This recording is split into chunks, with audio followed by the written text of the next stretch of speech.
Hey listeners, it's Paul Andriola here. Why not join our community at Small Cap Discoveries, where we offer our members direct access to some of the best microcap investment opportunities available. Our members are getting access to premium microcap financings, research reports, and direct access to management. Sign up today at www.smallcapdiscoveries.com.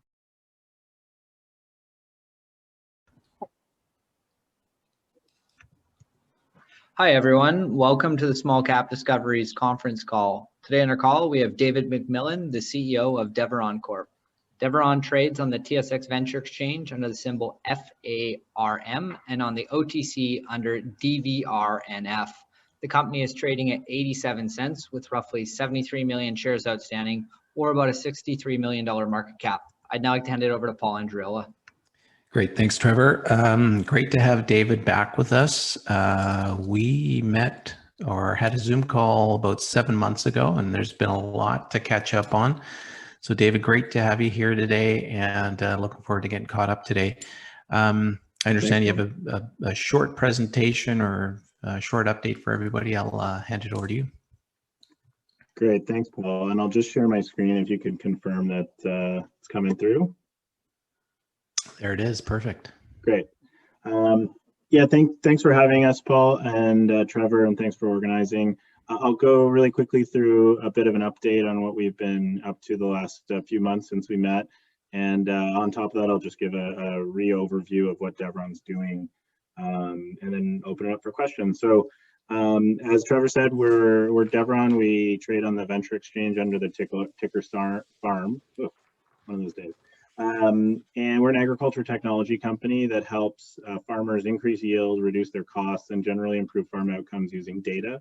And we do this in two main ways. The first is we have a network of data technicians across Canada and the United States that collect lots of different types of information for farmers, which then gets ported into our platform built on the cloud, where we analyze information, whether it be to improve fertilizer use, improve outcomes related to other inputs, and generally help farmers make better unbiased decisions using data.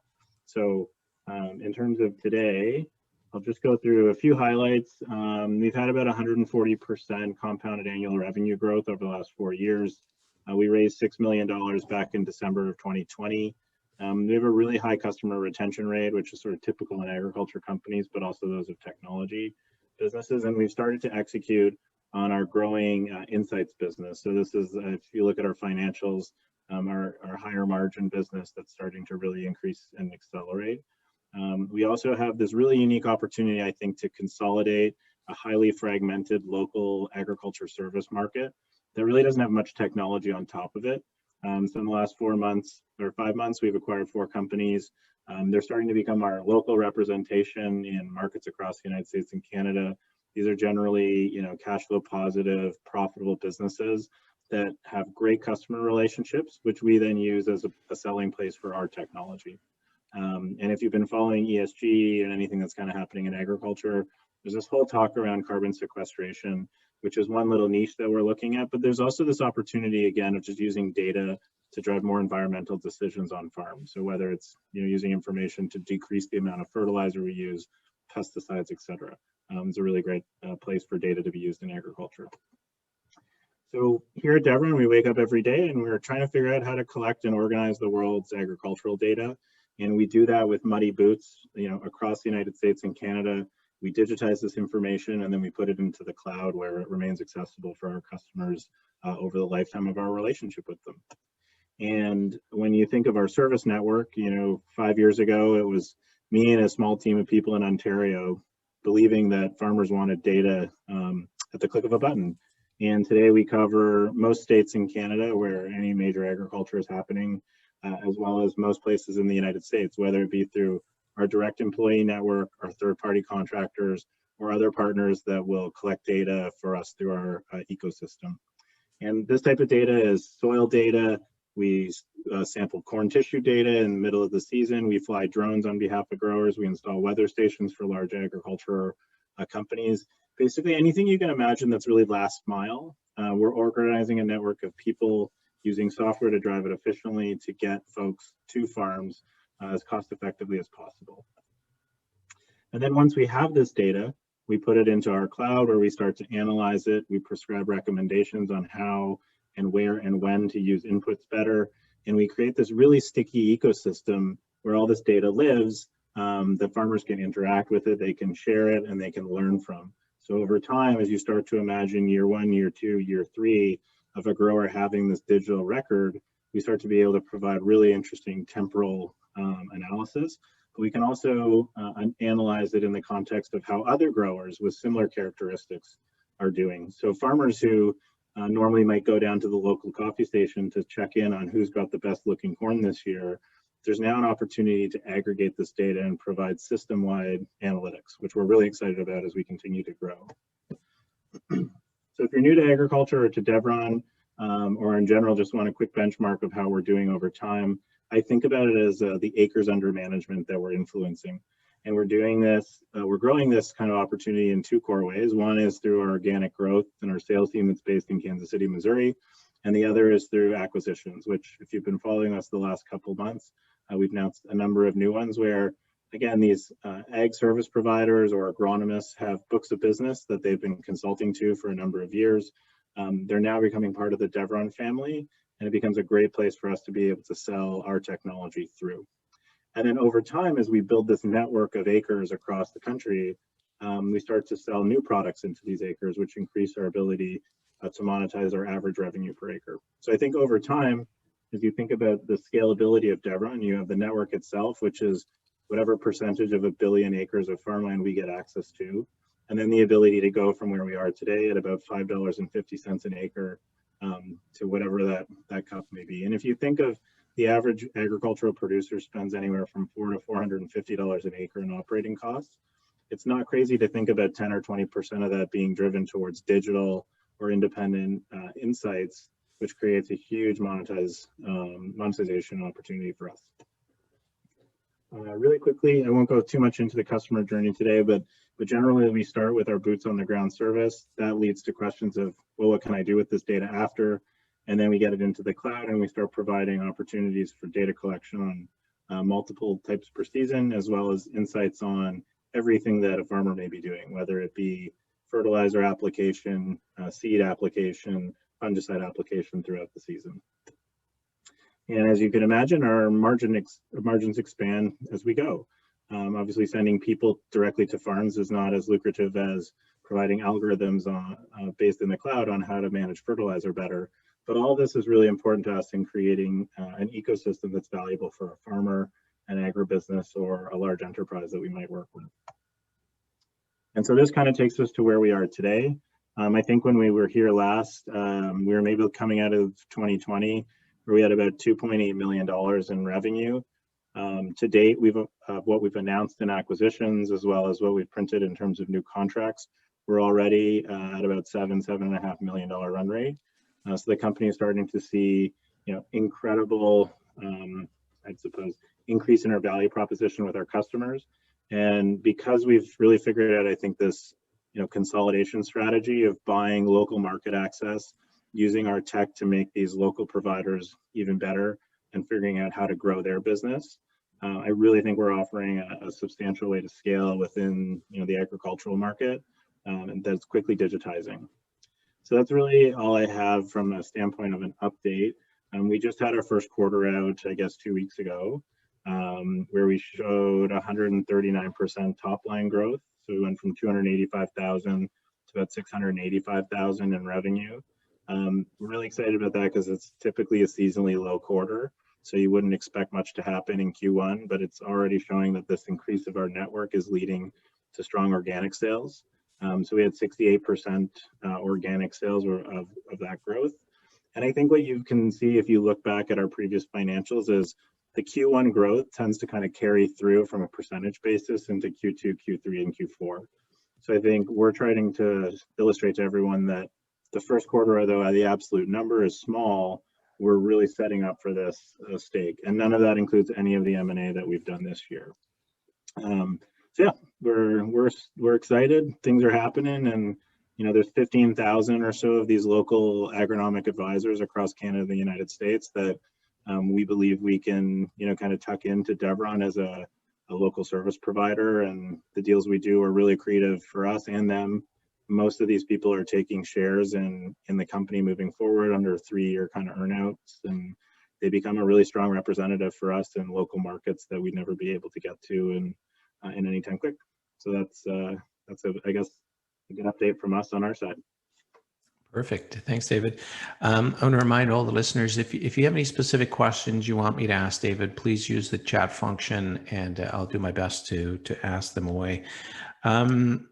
So since we last spoke, you highlighted some of the deals you've made. You've gone through, I think, your year end and Q1, which clearly, sort of record numbers for the company. You've got $6 million, well, $5.8 million financing that you did a little while ago. How are you going to use the cash? I'm sure some of it was used for acquisitions, but do you have cash left to spend? And if not, are you looking at more capital down the road here? So we've been lucky in that a bunch of our cap tables being cleaned out as well, Paul, or cleaned up. So we had a number of 20-cent warrants from financing a few moons ago, mostly through our board and our investment group. So those were exercised with no intention of anyone selling. So that kind of helped underwrote one of the checks that we just wrote for Stealth Ag. So we have about $3.5 million or so still in the treasury. As you can see from the way we're doing most of these transactions, they're sort of like 50% cash, 50% equity, and a third of the cash is kind of put on signing. Stealth is a little bit unique into the other ones that we've done, but so in the short term, I think we can do a few more of these, and we're working on getting a couple more LOIs signed before we'd have to think about anything else. So I guess my head's down just trying to get 1 or 2 more executed before we kind of worry about, okay, what are the next steps from that side? Let's take a step way back, because I'm fascinated by, not just your industry, but so many of these new industries are popping up where it's a function of data collection on sort of, tried and true businesses. Like, obviously agriculture and farming has been around for thousands of years. But the ability to collect all this data is, it's pretty revolutionary. You mentioned drones, you mentioned weather stations, but give us some really granular details in terms of how you're going about and collecting all this data, and then really how do farmers really monetize this stuff? Yeah, and I think the best example is our soil sampling product. So if you can imagine, like it literally starts with a farmer says, rather than applying my fertilizer blindly, it might be helpful to know what my base rates of zinc and phosphorus and lime are across, one of my farms. And rather than getting one sample point, I should get it in a high concentration of the farm itself, so we sort of see a general zone of what my nutrient needs might be. So they would come to our website, they would click, order soil sampling, and it's all integrated in where they can drop a field boundary in, and it's quite seamless. You don't actually have to talk to anyone in our firm. And then our team would go out within 2 or 3 days to like physically soil sample, 100 points across a quarter section field. That dirt gets put into a bag and it gets sent to a soil lab. The soil lab takes a couple days to spit out a bunch of analysis, and it comes in a CSV file that says, these geographic points to your farm have high zinc, high lime, low zyme, needs more phosphorus. That's just like the simple granular, sort of type. And then, historically, a farmer probably worked with an agronomist to say, okay, these are the values that my soil is telling me as a base rate. Now, how much fertilizer should I use to grow the best crop? And historically, they might not even look at it on a variable rate basis. It'd just be, okay, 140 tons across the whole field. And even though there's very different values of phosphorus across the farm.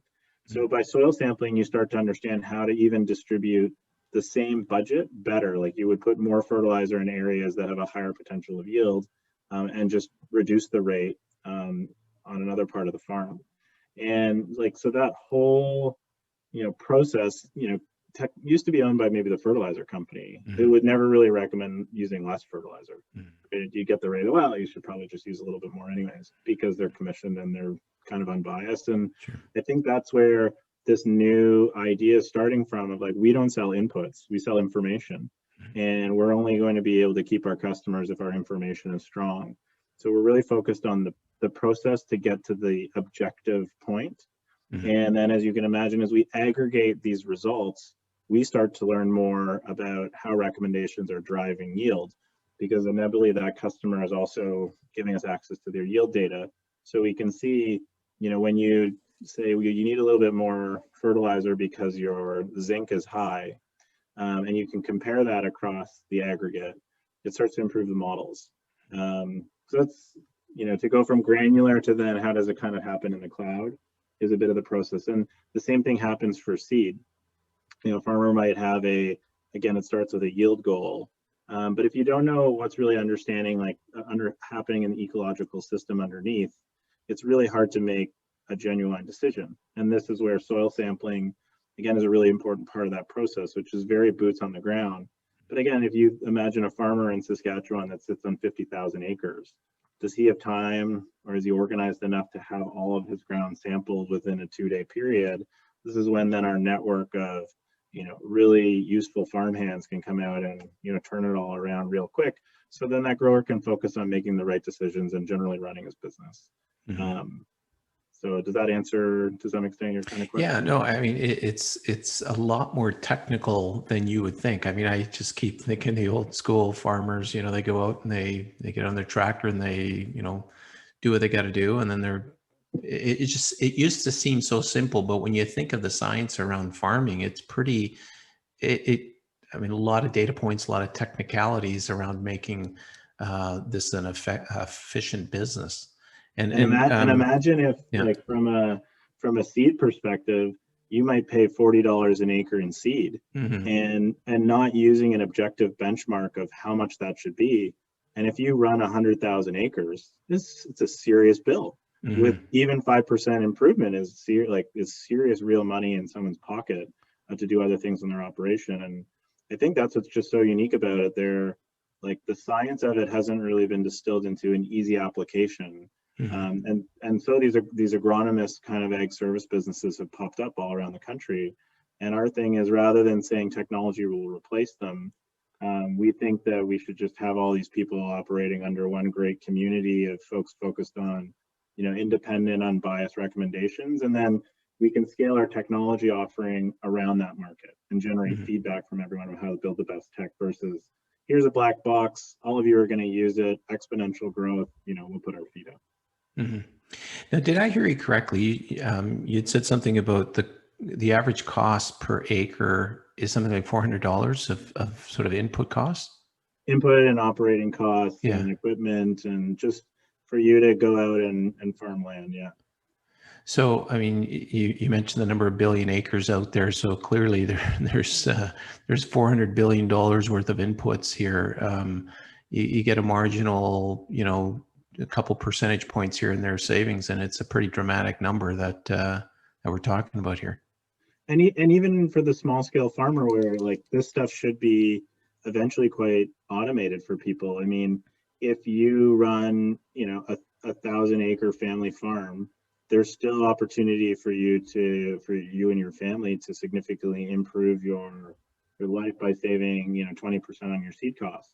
And I think this is just like where all the investment has come from is either Silicon Valley venture capital, which is great, but it's sort of like technology without market access. And then there's the chem and seed companies who've built their platforms, which they're doing a good job. But at the same time, I just don't know if they're ever going to recommend a competitor's brand. And I find it hard to believe that they're going to recommend necessarily a reduction in product sales when it makes up 60% of their P&L.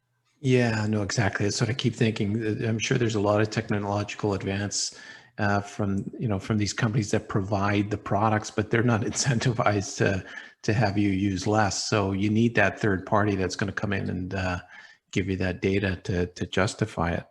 And if anything, in some places, it's 100% commission business. So it's sort of like, I don't know, it goes back to like the investment advisor business, right? Fees or no fees, like which one is in your best interest as a client? Yeah. So. Yeah, no, for sure.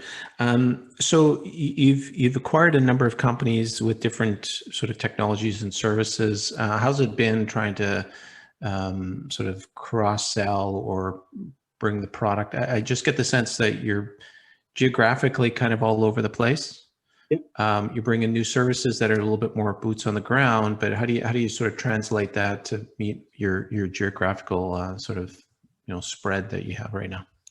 So just while I have my screen open, I'll bring up Farmdog. So in March, we acquired Farmdog, which is a software technology company. It was based in LA. And the founder, Laurent Brish, has joined our team as our VP product. And Laurent spent 5 years at McKinsey. He's a really great guy. And he was sort of coming through these same questions of, there's all this like local fragmentation. So how do you get scale around information? So what we're doing now is building out this, core portal or platform where all of our users sort of have access to a lot of standardized processes. So whether an agronomist lives in, Tallahassee or somewhere, North Dakota, none of us have heard of, they all can log into the same app, and they can at least access some of the data that is quite comparable and scalable across no matter where you are. Mm-hmm. So on that side, we're sort of scaling up the aggregation of information. On the vertical integration of soil sampling. So originally we were a service company with you get paid $1 for every piece of dirt that you collect, and the labs maybe make $1.20 saying this is how much phosphorus or this is how much zinc is in your dirt. So in April we acquired a company called Woods End, which is a laboratory in Maine.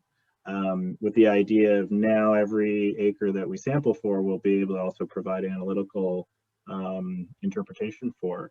And that, although it's in Maine, geography isn't really a boundary. Like the farmer doesn't need to have that soil data back like literally within 24 hours. So there's enough time for dirt to kind of move. And we work very closely with A&L Labs, which is the joint venture that we bought Woods End with here in Canada. And like they get dirt from Calgary or BC, and it comes to them. So on that sense, we're really access to the local market. You just can't scale except for relationships. So that's where we see the agronomist and advisor being really key. But the software and then the processes that we're building on top is really accessible to all. And that's a bit of the pitch to these companies, right? They're great owner operators, and the first one I ever met, I remember, what the heck do I need Deveron for? And it's like, well, tell me your biggest pain points and the things you hate doing. And I know invoicing is one of them. So like there's all these small things you start being able to take over for them so the agronomist can go back to taking on more clients. And that's the number one thing we've heard. A lot of our companies that we're working with now, we're talking to, they've got 20 customers waiting to be part of their advisory network. The agronomist just won't say yes because they have fear of not being able to provide a good service. Because we hand back time and take care of a lot of like the digital, mundane stuff that happens Sunday evenings, that agronomist can now take on more customers. So it's like we're buying these businesses, we're selling things through them, which will improve their revenue, but we're also giving them an ability to grow themselves. And for us, that's the endeavor. We're not interested in just consolidating a bunch of agronomists. We're interested in consolidating market share so that then we can grow all these businesses, because we're going to build technology that's helpful for all of them. So you mentioned the agronomists. I get the sense that's your sort of, what's the word? If there's issues scaling, it's going to be sort of the feet on the street piece of it. How much, and is there a metric, how much geography does your current sort of team of agronomists sort of cover? Yeah. So the average agronomist that we have acquired to date has about 110,000 acre book of business, 100,000 acres for sake of it. And over time, as they grow, they can bring on more people to help. So like their coverage is more limited to, I think, the ecological system. So someone who understands really well how wheat grows in Oklahoma probably isn't going to have much luck advising farmers for corn in Iowa. Right. But there's still like a lot of similarities. Again, like some of these people will be superstars for us and be able to probably manage more agronomists. And I agree with you that the question around scale is, probably the big thing. I just look at the market, and there's 20,000, of these registered kind of independents out there. So there's lots in the short term for us to focus on. And then by also putting the technology lens on top with Farmdog, we're going to learn from these agronomists, and we may in the future be able to build like a modern day agronomist that is not one that we have to own, but it's best practices. It's a digital ecosystem that we've created. And it's also like lead gen from Deveron being a leading independent that can help people get their business off the ground. Like it may never make sense for us to have and own an operated entity in Utah, but there's people out there that are advising farmers and may be happy just to buy software subscription. Mm-hmm. No, I think the business model makes a lot of sense. It's land and expand, right? You're going to cover a certain amount of ground, but then you're going to drop in a whole bunch of other products that you can increase wallet share. And if I remember correctly, I think you said you're averaging about $5.50 per acre sort of from your customers, but there's a meaningful amount of money that you can make once you've established a relationship with that customer. So a lot of upside from here. That's kind of what I'm getting at. And even just to add into that point, like Stealth Ag's a great example of that. Like Stealth is traditionally really a soil sampling crew across Iowa and Minnesota that's never really had access to a lab. So when you think of the $1 million a year Canadian they do in service revenue, to be able to drop on 60 or 70% of that dirt also now flowing through our integrated lab, where we do $1.20 for every dollar that we do. Not to mention standardizing then the digital output. So like soil is not a digitized asset, and as we work on doing that, which starts to flow into our platform, we become the platform of choice for soil. I think it creates all sorts of interesting things around the aggregate database. Again, not just being able to upsell for other products, but you have this highly unique, unreplicable data set that is not like nobody can get access to because you need the local advisor first, which is where we think it's a really interesting model to grow from. And I mean, the multiples of these companies today too are, they're very reasonable. It's not like we're rolling up patient clinics and healthcare where you got to pay 10 times revenue. Yeah, no, for sure. So you've acquired different sort of services and technologies. Where do you go next? Like, where do you see some additional opportunities from a sort of acquisition standpoint, apart from relationships? Like, what stacks are you going to layer on next?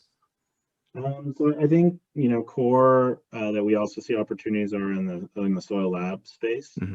So again, these are sometimes they're also a bit mom and pop in local communities, but they're sitting on a plethora of server data that's not been organized. And when you think about ideas like ESG and carbon sequestration, if we could have a benchmark of old soil results that has never really been organized into a database, I'm really excited about that.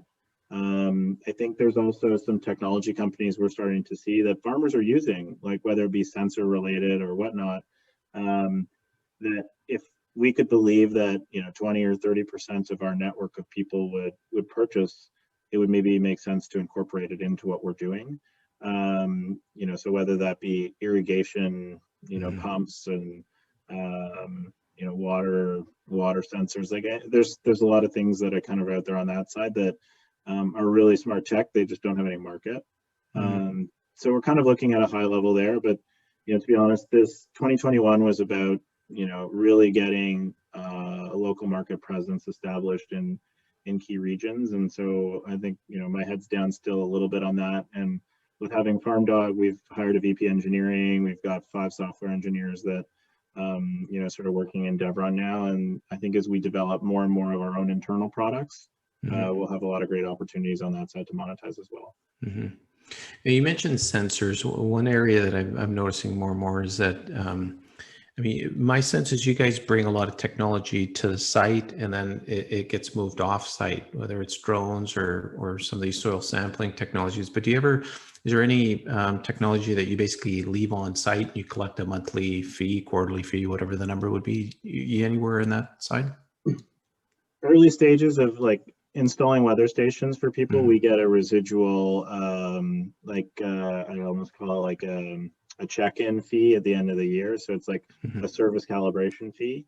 And I like where your head's at and what you're thinking in. And I think there's places for us to even think about in the future of like today, soil sampling is a very manual driven exercise, but like, again, as the markets develop, there's no reason why potentially a little, Raspberry Pi chip the size of a corn seed gets planted in, every kind of 50 acres when the planter rolls out, which then through IoT devices can stream data, seamlessly.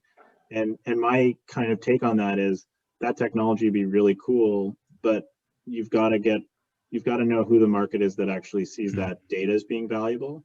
So for us going out and like owning the relationship today and learning what those farmers need is going to give us a lot of insight to be able to maybe make those bigger bets later on as technology progresses.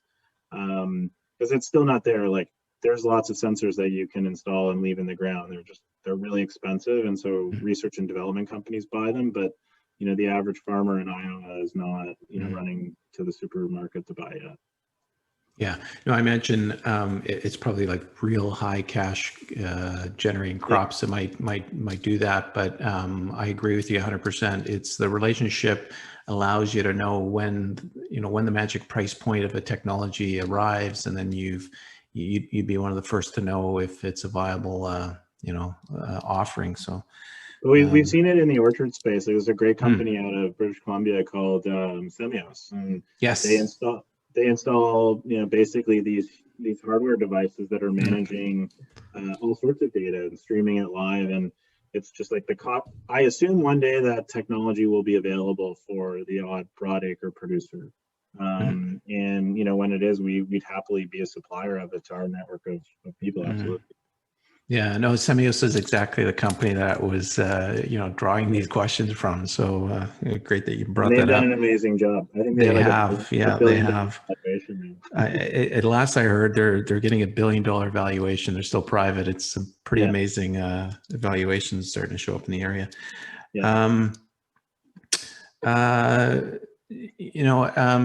Where do I take this next? There's two questions I got from the audience here that I might as well throw up here, and then I'll get back to my questions. But just in general, the question is, what's your potential market to grow? Obviously, we're talking. I did the math earlier. There's $400 per acre in just overall costs. You had said something about 10%, possibly just in data collection. Give us a lay of the land right now. What's your competition look like, and where do you see this as a Deveron sort of total addressable market?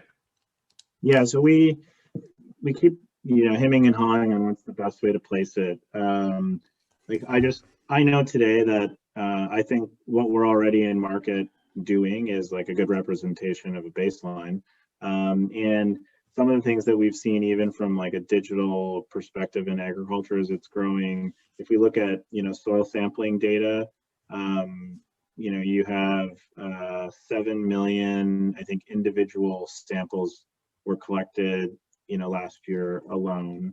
And, $40 a sample plus another, $30 to analyze it. That's just on soil sampling, and forget about digitizing it and what's the value of the digital ecosystem. So, but I think an easier way in my respects is like when the world grows up, I would imagine that most farmers would prefer to have some form of independent, unbiased advice, because it's kind of happened in every industry, right? Like gone are the days where you kind of buy something aimlessly without, really trying to understand the motive of who's selling it to you underneath, because information is so freely available. And so if you think of like, let's say 40% of North American acres or 60% of North American acres will have independent advisors on it, and they're charging anywhere from $10 to $15 to $20 an acre and aggregate analytics and service fees, and some of that's going to be quite high margin because it's software. It's a big market, and even today, like in Canada alone, we export $65 billion worth of crop, and that's just to China and everybody else that's buying canola and our wheat and oats and barley. So it's a massive market, and I don't know the right way to think about it aside from when we started the company 5 years ago. We thought that lots of people would have drones being flown over it. Now I think some people will have drones flying over it regularly, but everybody is going to be soil sampling, and everybody is going to start to use independent advice. And like those folks are up against big monopolies. So if we can continue to kind of organize them within a network and really consolidate a highly fragmented, very valuable, community of people that then have a central place to kind of rally, together around, and we can build tech for them, I think it becomes something like truly special. And if we can do it here in North America, then in the future we can do it in other agricultural markets. Everywhere. Yeah. So, I mean, you've managed to accomplish a lot in the last 6-7 months. As investors, what should we be watching out for? What do you think the next 6 months looks like? And again, what should we be watching out for in that time frame? I think, to be honest, like a little bit of the same, which isn't meant to be boring, but more like we sort of spent the last 3 or 4 years really trying to figure out what the core value proposition was for our customer base. And it's like multi-service offering, low cost to feel, like really own that just in time kind of delivery as far as agriculture goes. And the ways we'll kind of continue to do that is, from a product perspective, we're going to be investing significantly in Farmdog. So we bought that data system to really serve as like the central place of our platform to drive network effects. And our team is just getting started there. So I'm really excited on that side. And then, we have probably 70 companies in our database that we're actively, chatting with today, that over the last 12 months, we've sort of built discovery around. And not to say that we'll have a pin drop in every major, state over the next 12 months, but it certainly feels like that strategy is really working for us, and it's giving us great market access and credibility. So we're going to continue to keep doing that. And I think quarter by quarter, again, as these acquisitions plus our organic growth continues to print, hopefully it's fairly predictable, top line revenue growth. And as we stop investing a little bit on the product side, everybody will be able to see, this is a company with really good operating margins from their core businesses. And sure, with the land and expand, we're investing in technology to make sure we can scale these people over time.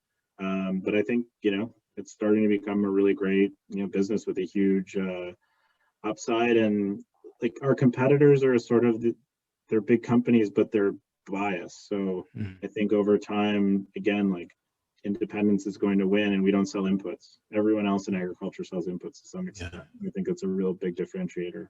Yeah. If I love the simplicity of just the idea of acres under management or acres under advisement, whatever, and dollar per acre. Is there any other metrics that we should be watching closely to just determine how successful you guys are executing?